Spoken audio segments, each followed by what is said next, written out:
try to incorporate empathy into everything they do. And so one of the great implications of it is that your business is here today, but it's not there tomorrow. Because once people begin to patronize what you do, and they are not seeing the buoyancy of the culture of empathy, you may not get to see them again. And then, be it as it may, in business, a client, a customer is everything to an organization because one can bring more. So if you lose a customer, you have possibly lost 10 more customers.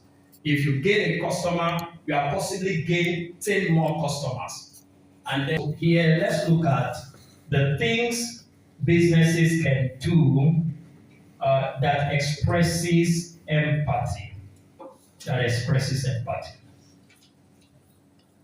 Number one, some of them, in trying to give me synonyms of empathy, some of you have even mentioned some of them here. Like we say here are some likely things business owners can do to express empathy for their clients and in their businesses. Number one, active listening.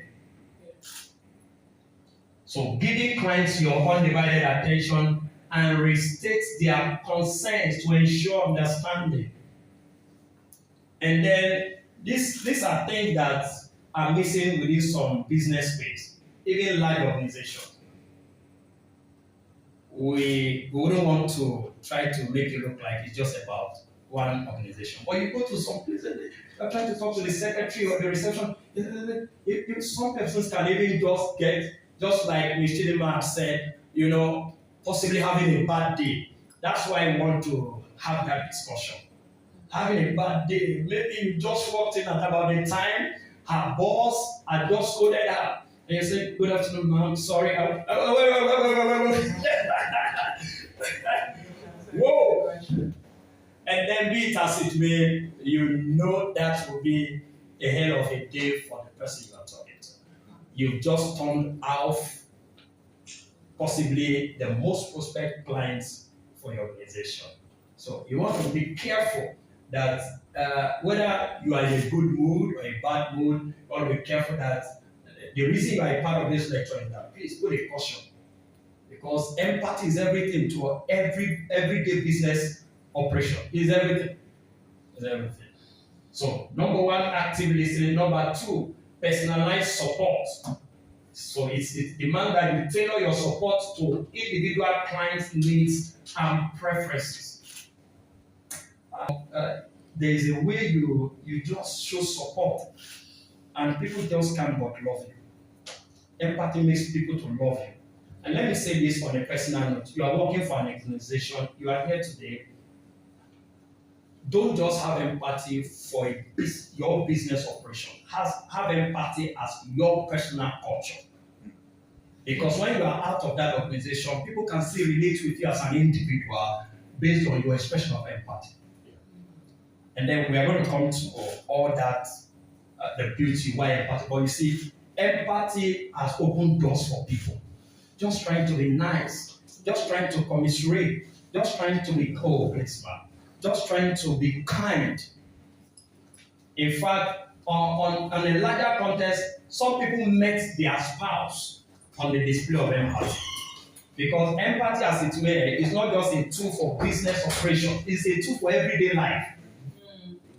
And for everyday growth, for relationships.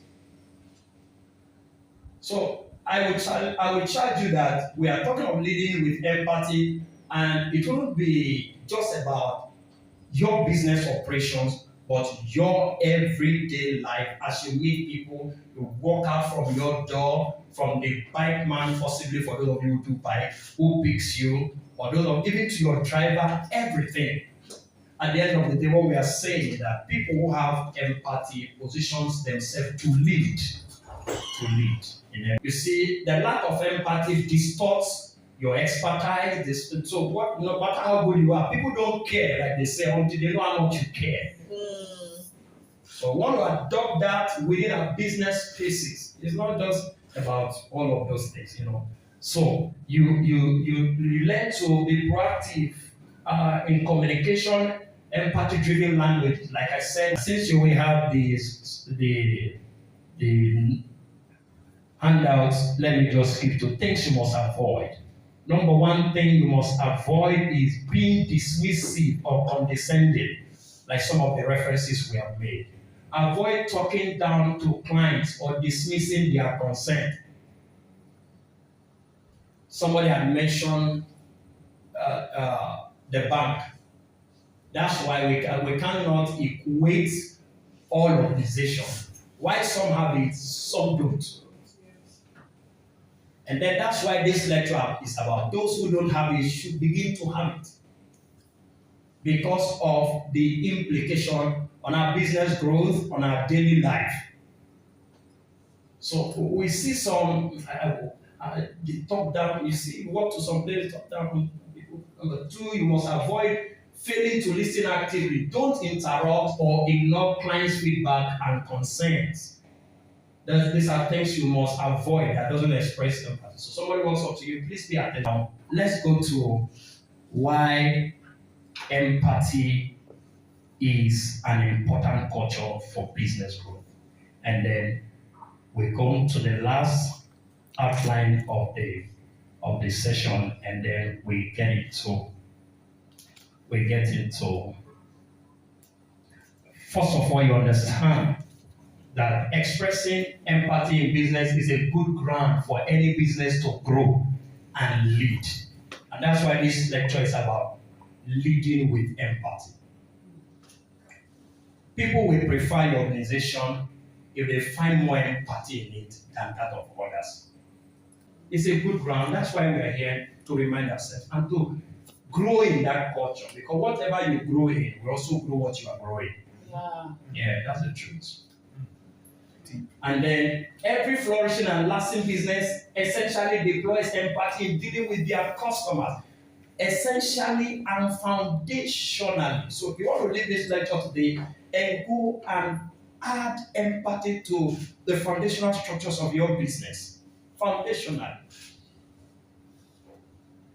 And before you leave this room today, I want you to apply for your business, possibly as an added practice to your empathy expression that exists already. I want you to think of what you go back today and add, because in a session like this, it is not just about telling you new things, it's about reminding you and creating an atmosphere that you can begin to jot down new things. It's intentional that we are doing this in January, because I believe that the rest of the years, every of the sessions will be happening in the FBC Business School. By the end of the year, it will have helped your business to scale if you learn how to implement them. So you want to go back today and say, okay, what more expressions of empathy can we begin to adopt from Monday? Today is Saturday, right? And through the year. Because at the end of the day, if you are, a business may flourish without empathy, but will never last, like we have stated, without some high level of empathy. Whether it's in church, whether even whether it's a politics, you see some of these people, I don't know that politics is business. So we are not just talking of trading, we are talking not just of service, even politics. We see some politicians who they lack empathy. Yeah. And within a period of time, they fizzle off. Yeah. So this lecture is relevant for every application of whatever field of endeavor you find yourself. And you want to grow in it. You want to grow in it.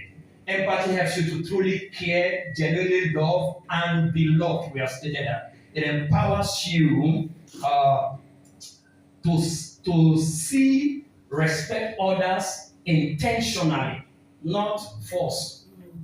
I love the word intentional. Some people just express empathy because the management said they should do that.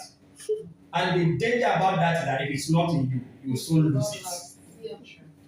In fact, most people, most staff, they just try to play along. We are today's lecture is calling you to make empathy natural and intentional. Otherwise, we struggle with it. People can relate with your empathy expression even after they have left you. Yeah. Please do it genuinely, not because you are working there. After you work there, and to be more expansive on the idea, do it at home, in your marriage. It works in marriage. But you see, I'm talking of where empathy speaks in the place of even delivering on the promises you have made. So if in avoid things that does not express empathy includes making promises you can't keep. Don't do that in your business place. Because while you think something they are playing smart, some are not trying to play smart, some just think they can cover up and then leave things to chance. But be it as it may, don't just, if you can't keep that system of empathy, don't try to make that promise. We are talking of empathy not just as an expression, it's a structure you must create.